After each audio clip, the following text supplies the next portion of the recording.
IoT, smart connected product. That buzzword of late keeps coming up everywhere. So before we start with the presentation, I would like to show you a small video and then we'll start.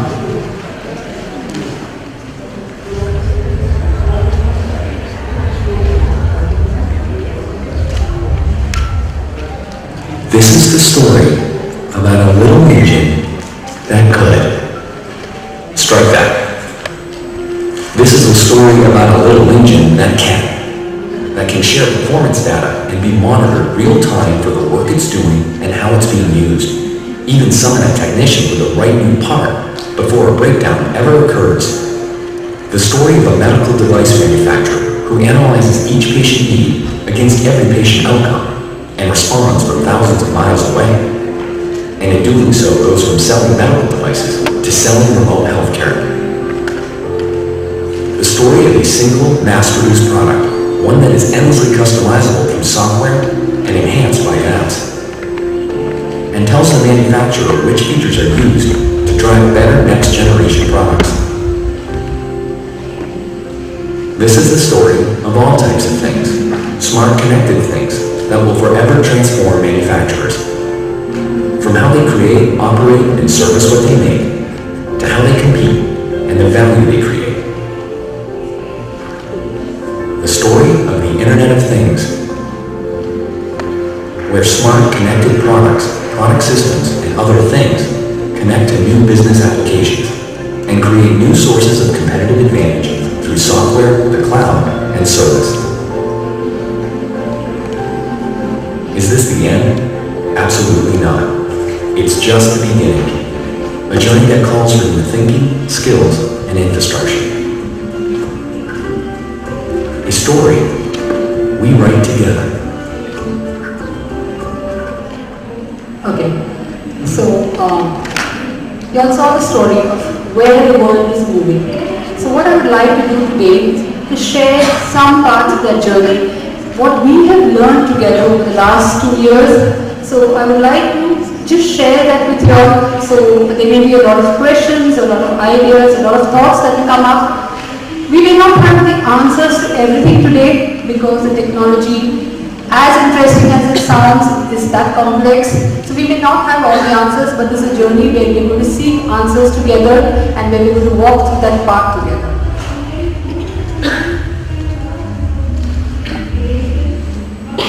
So we just saw that movie. So today what I'm going to cover is I'm going to give an introduction of what we mean by Internet of Things. We hear a lot of it, we see a lot of information, but what exactly does Internet of Things involve? Second, when you saw the video, for anything to be a part of the Internet of Things, it needs to be a smart connected product. So we hear that smart connected product, smart connected product. So what do we mean by smart connected products? Then why Internet of Things, right? We're living the way we are for so many years. So what's the big deal about the Internet of Things? Why? So what are the business opportunities that we have? Now, do they really require documentation? What about our roles? As technical writers, right, we say it's a complex product, users need help, we are creating a lot of information and this and that, so really, do smart connected products require documentation? And if yes, and if no, I need to reinvent myself, then what can I do as a technical writer? So these are things that I try to cover today. A lot of the experience that I've shared with you is based on what we have done at PDC as a team and what I have learned over the last 2 years. So if you remember, the Internet as we know it today was first, I would say, established in 1969 as a defense project experiment. And in the early 1990s, it became widely used by people, and it really revolutionized the way we connect with people, right? Today, how many of us can live without Internet? How many of our businesses will run without Internet? If you remember Dr. Aditya, when he spoke in his keynote address, he said that, in the early 90s, the only thing you could probably do was a relief mail, just to send information. And I know a lot of people would say at that time, why do you need an Internet connection? We can do everything locally. We have a server, you can copy, you can do these things. But today, rarely there's anybody who can live without the Internet. So the Internet has changed the way we work today. But what is this internet all about? This internet is all about people, right?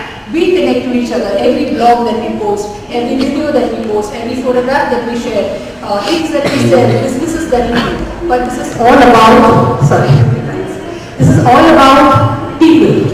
People connecting, people talking. So this internet, or the internet that's growing amongst us is by the people, for the people, to help us perform better.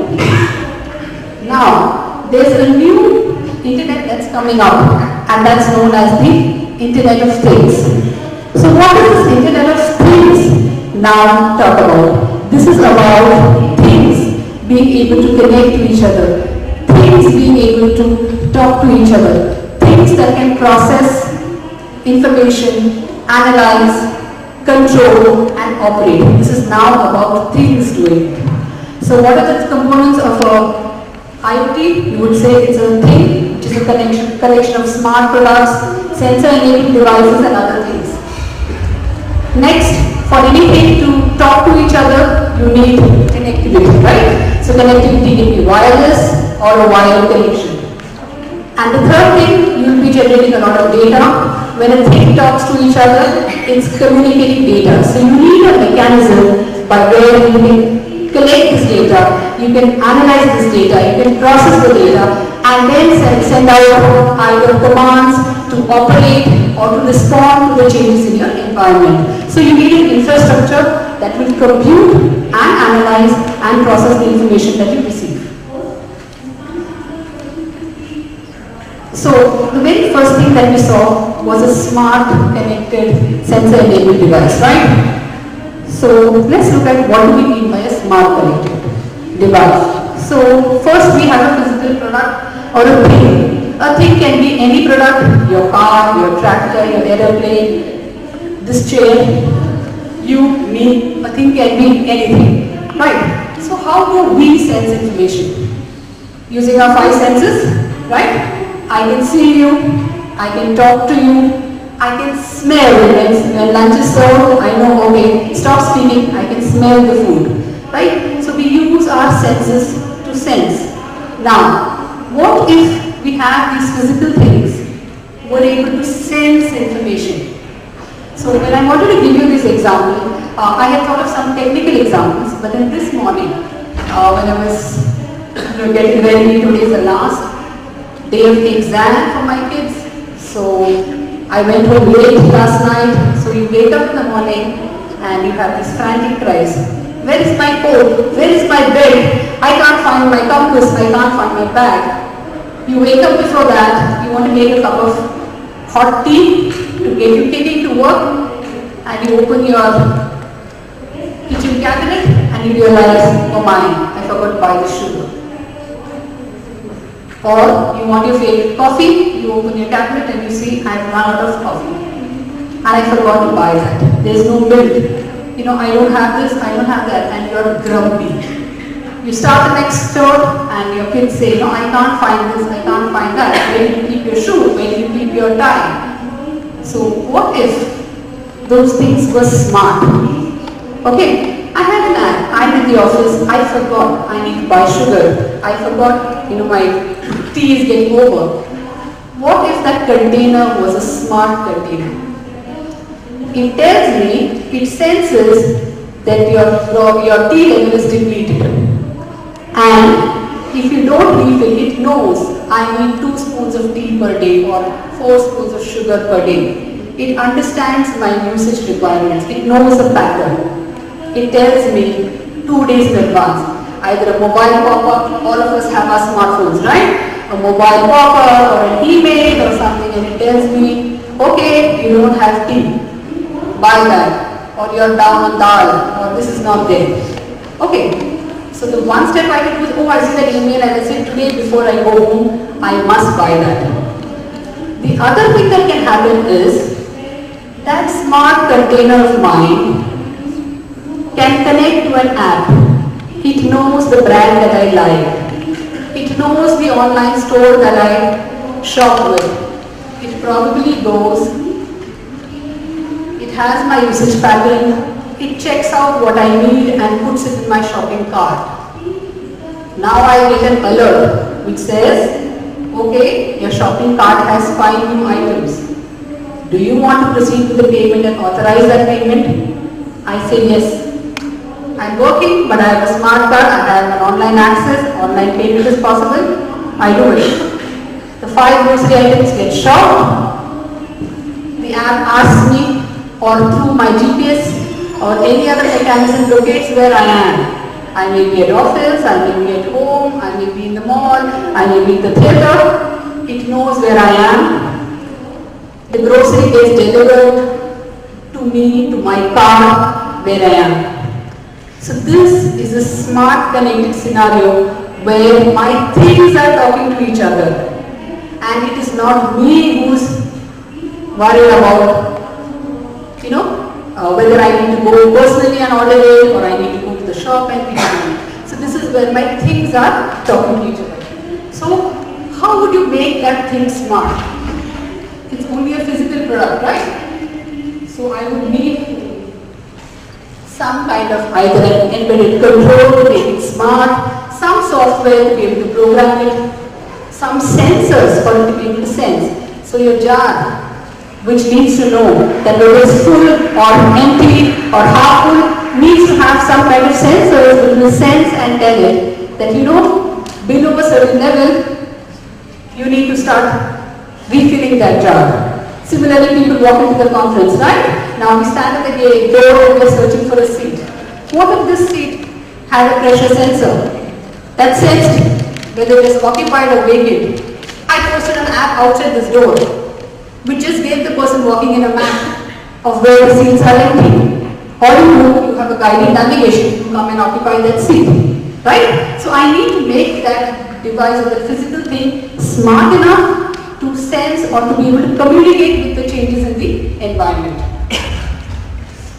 Then, of course, to be able to talk to each other, I need connectivity. Without connectivity, that's not going to be possible. It's going to talk either to each other or to a different system, and what happens is that information needs to be gathered somewhere, processed. So yesterday, as again the keynote speaker addressed, he spoke about the Google model of business, where your everyday pattern they're monitoring, right? They remember your choices. You shop at Jabong for a skirt. Say, 6 months ago you just view a skirt. The next time you log in, it will tell you were interested in this skirt. There are 10 other varieties in that. Why? It remembers your choices. It remembers your shopping patterns. Similarly, there is going to be some kind of infrastructure that will collect all the information that you get from your sensors, process that information, and then provide the next steps, that is tell it to either control some other thing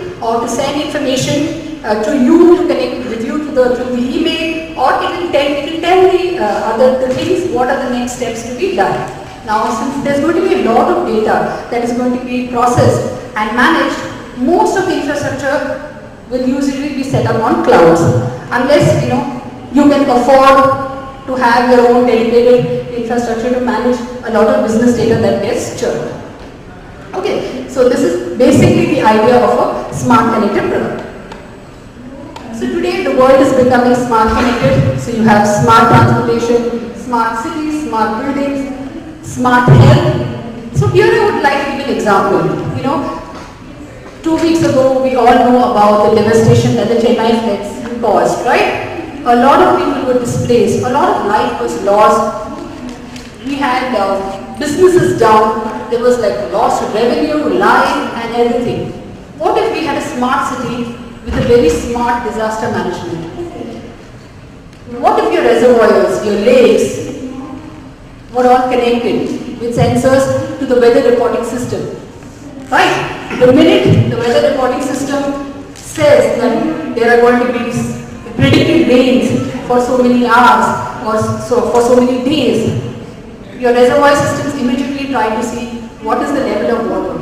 Can we absorb so much rain? Do we need to start taking precautionary action ahead of time? These things can be programmed, decisions can be implemented much faster than being a reactionary effort. It can be more proactive. You can probably switch your power grids. You know that with so much of rains, your power grids are going to submerge.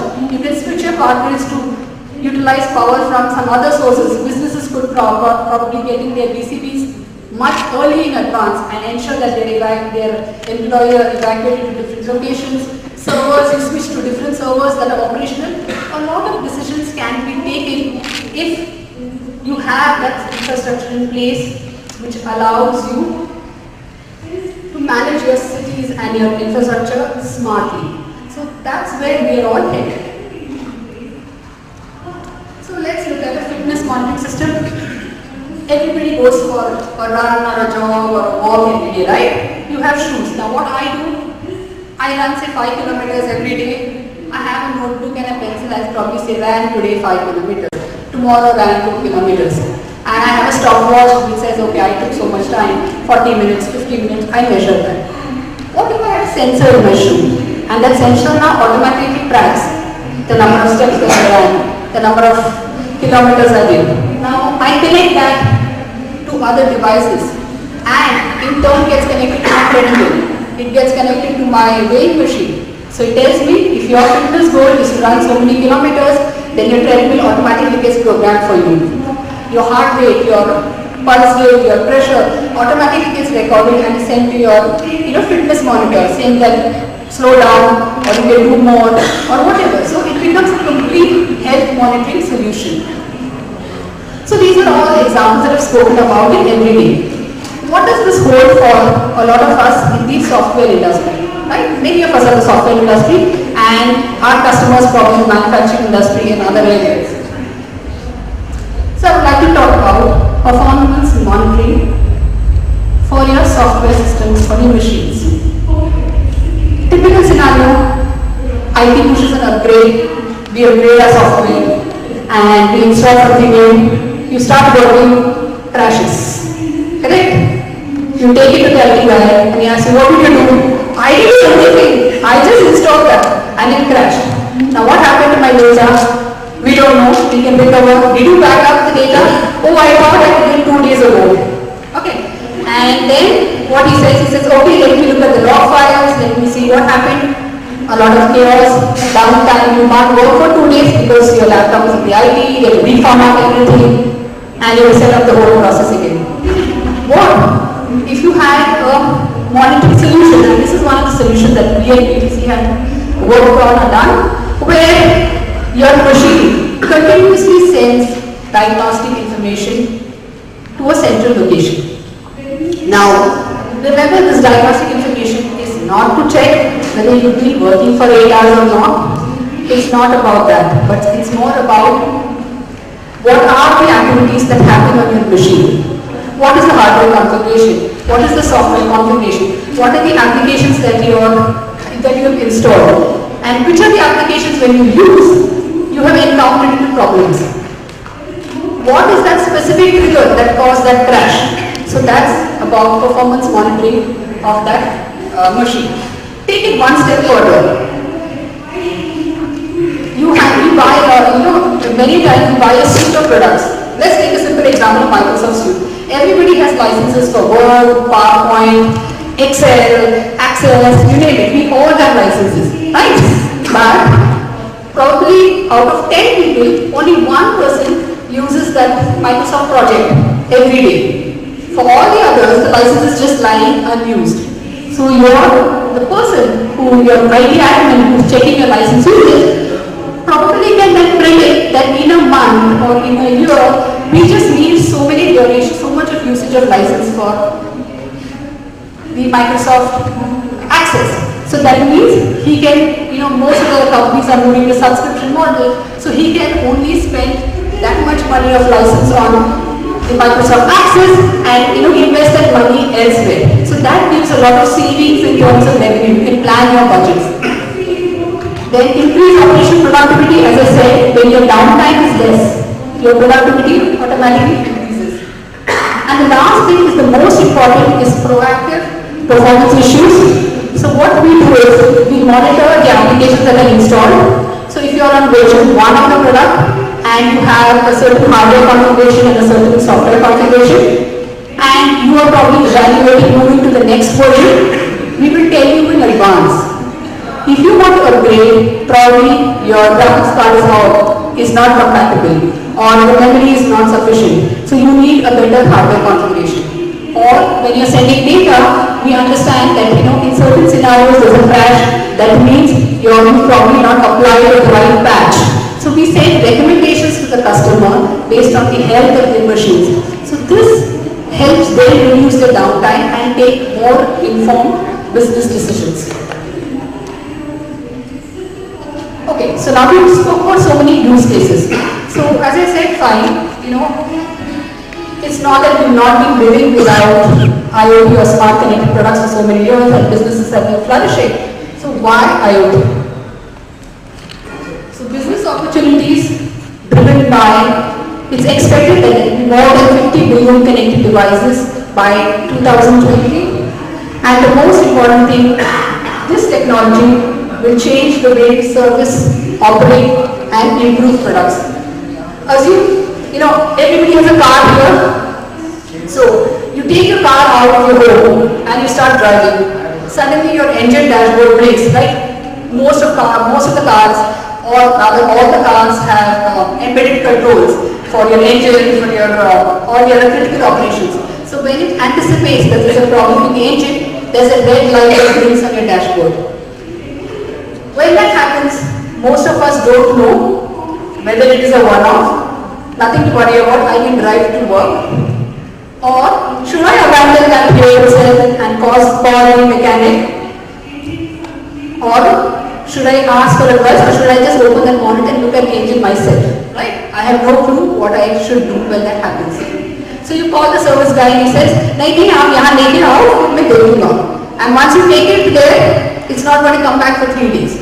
Right? So what if you had, the way you service, after your product is out in the field, you had sensors that continuously give you data back from how it is being used in the field and what are the issues that are being faced over there, or whether it's running smoothly or what is happening.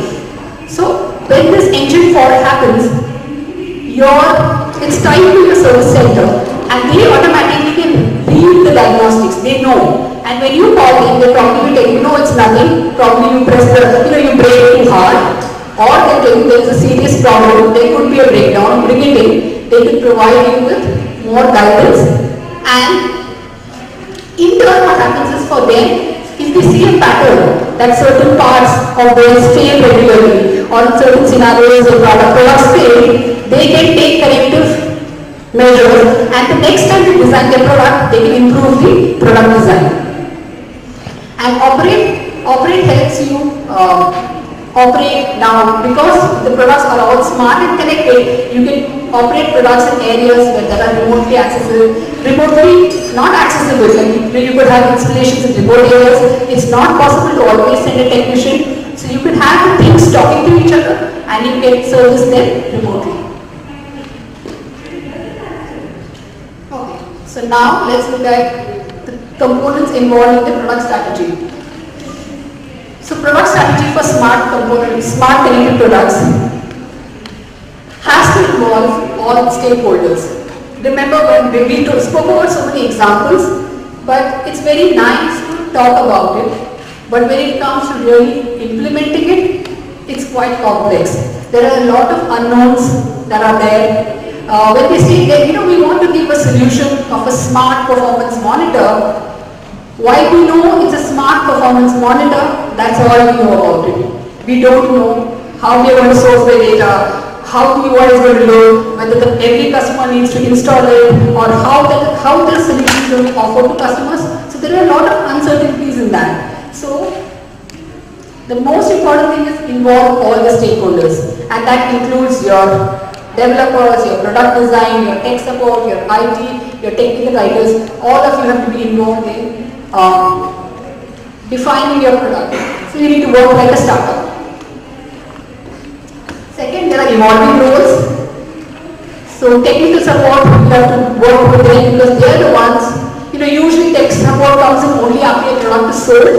But here, they are the ones who have a lot of use case scenarios of how your customers have used your product, what are the issues that they come up with, what are the kind of installations which they do. So they are the ones who want to provide you a lot of information to guide your product strategy. The third is the content has to be, here when I mean content, it's not only the writing, the documentation content, it is the product content. That has to be intelligent, connected, accurate and appropriate. Yesterday Gareth, during his keynote address, he said, right, he was trying to just expand the broadband in his house. And when he went and asked for the option, he got all irrelevant content. So imagine this is a smart connected product. So people expect that the content that is being given to them is valid for the scenario in which they are working and it is appropriate. So the content that you present to users is very important. And what are the challenges? Data security, one of the biggest challenge. I like my tea, I like my coffee, I need 2 kilos of sugar, at 10 a.m. I'm at the office, at 7 p.m. I'm at the movies. While my app knows all this information, I don't mind. But would I like it if I know there are 10 other people out there who know where I am at what times in the day, right? Will I appreciate if people know where I shop, what I shop, right? So there's a lot of concern about data security. Nobody is going to buy your solutions or adopt your solutions if they're not sure that their data is not going to be shared with others. And a lot of privacy and confidentiality information comes into play. Okay. And next is the dynamic nature of IoT. For example, you could fit sensors to help your cars to park smartly. Tomorrow you can extend that same use case, to allow those cars to identify, you go to the mall, that same sensor can be used to locate empty spaces close to the entrance that I want to go to. The third, I can use that same sensor to enforce parking payment or parking tickets. So you see, the use cases keep evolving. That means the solutions are very dynamic. So you need to have a very quick turnaround to match up with those evolving solutions. And the biggest, I would say, change will be willingness of everybody to change and embrace this kind of solution. So let's look at documentation. Now we know the scenarios in which IoT will operate. As a documentation team, what are the strategies? So when we started, we had different offerings in IoT at PTC. One was the performance monitoring. The other was, we had small apps that would help customers work more easily with our products. Then we had extensions that would allow customers plug in their CAD products or their PLM products with our IoT platform. So there were different kinds of solutions. So we came up with this matrix.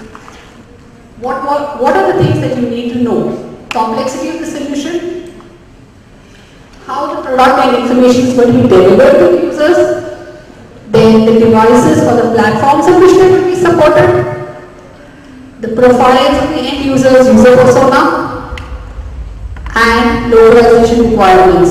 So we formed a team of people who are working on various solutions. So I have my colleagues Maria here who's working on it's a complex solution which allows CAD to interact with IoT. We have Savita here who's working on the API parts that allows to interact with IoT. So all of us met and we put down information in this grid. And based on this, we started looking at certain parameters that we need to keep in mind when we are creating documentation. So based on the end users, we said we definitely need to have role-based documentation, right? So, like the performance advisor, as I said, the admin who is going to sanction your budget for hardware and software upgrades may be interested in seeing a different kind of information. Whereas the person who buys your licenses, purchases licenses, will be interested in seeing a different kind of information. Your end user who experiences crashes may want to see a different kind of information. So you need to have the information segregated by user profile. The next is we thought we need to have single source of information because we realized when calls come to tech support, they maintain their own repository of articles, blogs and information that they give customers. You come to the help, we have topics that tell you how to do certain things. We realize there's a lot of information, a lot of repetitive information And because it's a smart connected product and you need the right kind of information to go, we say we need to have a single source, but use profiles, tags for keywords and good search optimization. Now multiple outputs depending on the type, the complexity of the solution and your localization requirements. We had a very interesting example where, in the manufacturing industry, you have original equipment manufacturers who provide their parts to the product manufacturers. Now, a lot of the parts catalog and everything would be done in English at the time of manufacturing or selling the product. But the time required to translate that into localization languages would probably be 2 to 3 months after that. So the dealer would rarely get the localized content, when he's selling his product. Now consider people who buy tractors, people who buy heavy machinery. They're not going to buy a tractor every 3 months, right? So now, if you're going to make it a smart connected tractor, a smart connected excavator, your localization information also has to be available when you're selling that solution. You can no longer afford to have that delay of 3 months or 6 months, or say that let the English ship first and then we ship the localization. So based on that, we came up with multiple alternatives. So definitely mobile devices. So remember another thing, you can't just change your tools randomly. So you need to use what you have and see what are the best alternatives or outputs that you can generate using those tools. So we did a lot of research on help for mobile devices, and we tried to work with our operating tool Arbotex and see how we could use ePublisher to generate mobile compliant output. Then API documentation, as I said, a lot of information that gets exchanged is going to be based on APIs. So API documentation does play a major role. Then when you have the performance advisor kind of a thing, where there's a lot of analysis happening, a context-sensitive kind of mechanism is very helpful because it's only one dashboard and one widget you're looking at, and what does that analysis tell you. In many cases which were like apps, where you didn't need a lot of help, the writers worked very closely with the UX teams to help define the UI as well as provide something called as an on-screen assistance. You just have bubbles that show up on your app screen and they keep telling you what you can achieve using those options. And of course, social media. So what can I do as a technical writer? One, familiarize yourself with technology. So we know it's going to be technology, it's going to be a domain that's not familiar for most of us. So when you get an opportunity to look at the Arduino boards or Raspberry Pi kits that you get, read about them, see what they do. Read up if your company is going to sell products in that area, see if you have training available. Read more about sensors, read more about data analytics. You don't need to get into the depth of the algorithms and how it's processed, but understand what you mean by data analytics. Get yourself familiar with a lot of the terms that are involved in this kind of an offering. We help the writers go through trainings on the IoT platform that BTC sells, that ThinkWorks. We give writers a lot of training on security because, as I said, security is going to be a big thing. So, in no way the help solution that you provide should be an avenue for hackers to do cross-site scripting and access the data. So security is a major role. So familiarize yourself with a lot of this. Identify best practices. As I said, turnaround time is going to be very quick. So you cannot be sitting there saying that I'll wait for fund specs to be ready, I'll wait for the prototype to be shown to me, I will then wait for testing to happen, then I will look at it. That doesn't work. Everybody needs to work together. You need to work like a startup. And experiment with different help formats. So as we said yesterday, that rope has been cut. So now you probably cannot fall back on the traditional methods. So be innovative. Research. Find out, if say maybe just a small para or a pop-up on the UI is enough for the user, experiment with that. See if that's a help format that will be more useful to the customers. So lastly, I want to say is that IoT is going to touch all the spheres of our life. And one important thing I want to say is that our Prime Minister and the Government of India has also launched this initiative of smart cities and Digital India. And we, being the people from the technology industry, can contribute in a big way to these initiatives. So as smart citizens, I would say, we need to also start thinking how we can contribute to those initiatives, and maybe together we can make that difference. So thank you.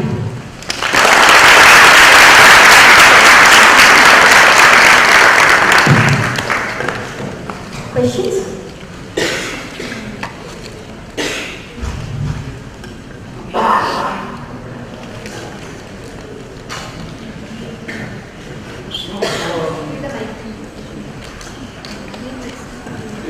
So, are we considering cost impact of, let's say deploying Internet of Things solutions to any problem? Yes, definitely cost will be a major consideration. But as I said, if you see the way businesses are transforming and the way manufacturing industry is transforming, the cost, the benefit that you will get out of cost saving through efficiency, through better productivity, through more proactive prediction of your business is going to be much higher than the initial cost that you will probably invest in switching to an IoT solution. It's the same, right? About 10 years ago, when about 5 years ago, when smartphones came out, most people said, why do I need to buy that, right? I need a phone only to make the call and receive the call. But today, your phone has gone beyond that. It helps you do so many other things. So it's just about transforming the way business is done.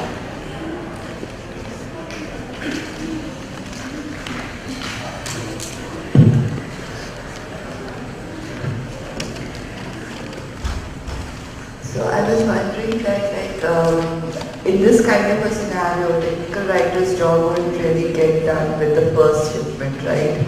Because they will need to keep on updating everything, because all of these apps, they churn out updates almost like every day. Yes, that's a very valid point and a very good point. I mean, that's what we also thought when we started this initiative. So that's where your strategy of documentation comes into play, right? So you shouldn't see a document as your traditional document like your help format or topics that you write. So if you want to keep up with your IoT solution, as I said, you should start looking at how can you leverage, say, on-screen assistance.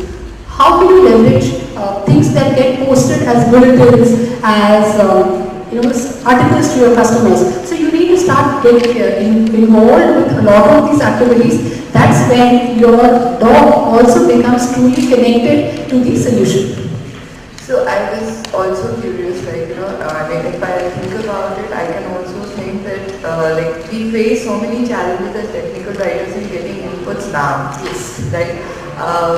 Did you find the product development team more amenable to the idea of a technical writer working so closely? Like, I've had people say that, when I walk in onto the R&D team floor, it's like a hound has walked in. So this kind of... Yeah, that's a very good question. But at PTC, we always have had a culture where the technical writers work as a part of the Scrum team. So the Scrum team is not complete if you don't have a technical representative, a technical writer as a representative. And when we started this IoT initiative, the documentation for that smart analysis, you see customers are sending data continuously and your dashboards are getting generated continuously on the fly, right? Depending on the crashes and the information. So it was a challenge for us to keep up with that data. So what we said is that, if tech support identifies this solution, identifies an issue, and they know there's a recommendation, upgrade to patch, or upgrade to a new graphics card, or upgrade your hardware, what we would say is the minute that analysis is done, at that very point the writer comes in and we help create that draft, and that is a piece of information that is always living. It's always living. So, something changes in the scenario, you go right there and modify that information. And your localization challenges would have also increased exponentially, right? Because you're also doing a lot of content use and single source. Yes. So what we try to do is, we try to see what is it that we can leverage from our current localization translation memory, what is the information that we can reuse even on the localization side, and then when you decide to localize, you also need to do that very intelligently.